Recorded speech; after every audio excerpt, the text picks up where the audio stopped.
Halo sahabat petani, dimanapun Anda berada, selamat siang dan salam sejahtera untuk kita semuanya.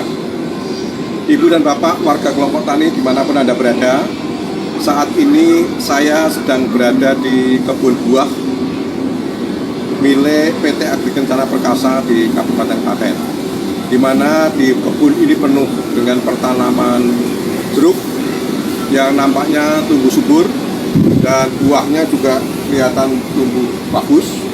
Namun demikian, ada beberapa pohon yang memunculkan gejala-gejala di pucuk-pucuk daun itu menggulung.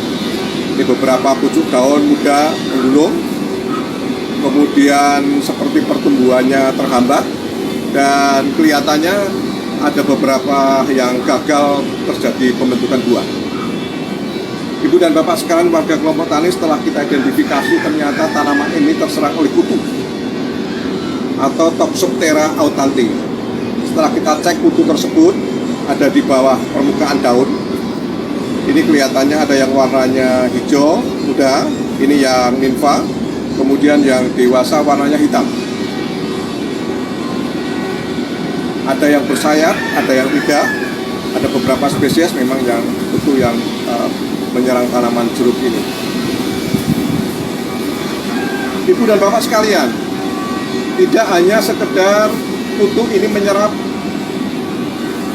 menghisap cairan tanaman melalui pucuk-pucuk daun yang masih muda, tetapi dia juga menularkan virus atau membawa virus yang di kemudian hari menjadi penyebab penyakit tristesa, di mana penyakit tristesa ini adalah ditunjukkan oleh gejala klorosis atau beberapa daun menguning, sehingga kelihatannya seperti kekurangan nutrisi yang sudah barang tentu mengganggu proses asimilasi, sehingga ya pembentukan buah menjadi sangat terganggu, baik itu tingkat produksinya atau mungkin kemanisan daripada buah itu.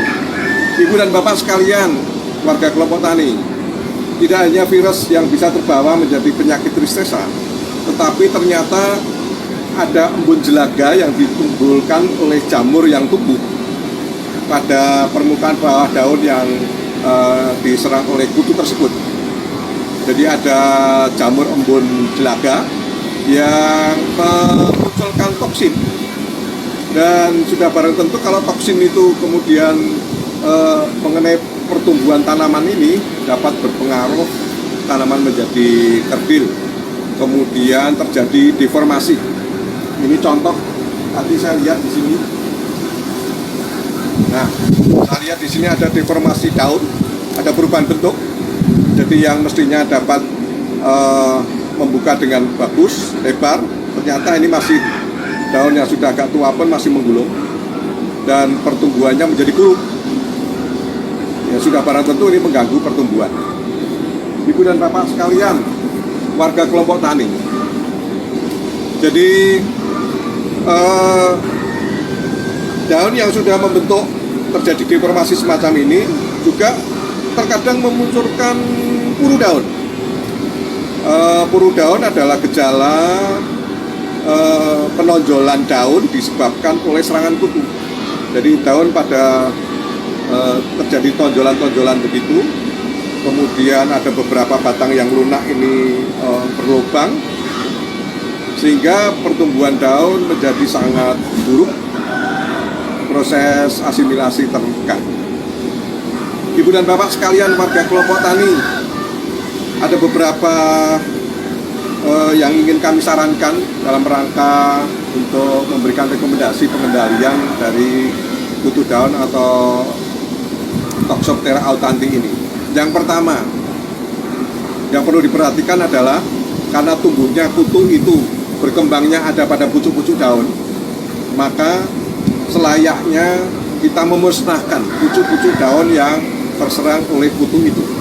Jadi apalagi yang sudah memunculkan gejala menggulung, dimusnahkan saja. Kemudian yang kedua, pada tanaman yang terserang ringan, ini dapat diaplikasi atau disemprot dengan menggunakan insektisida, antara lain yang berbahan aktif dibetoat yang sudah banyak digunakan oleh warga kelompok tani. Ada 4 kalau tidak salah, ada dimetoat, kemudian ada alfametrin, kemudian ada abametrin, kemudian ada sipermetrin. Jadi dimetoat, alfametrin, abametrin, sipermetrin. Ada 4 yang bisa digunakan untuk aplikasi pengendalian kutu di pertanaman yang terserang ringan.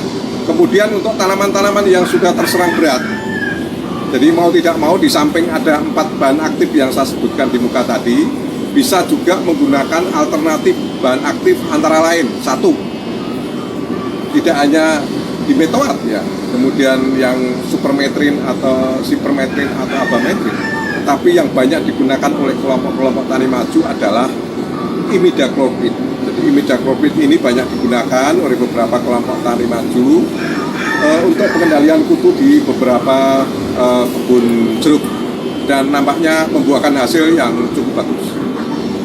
Silakan Ibu dan Bapak sekalian warga kelompok tani untuk bisa mengatasi atau mengendalikan kutu yang ada di lapangan ini dengan beberapa rekomendasi yang telah kami berikan.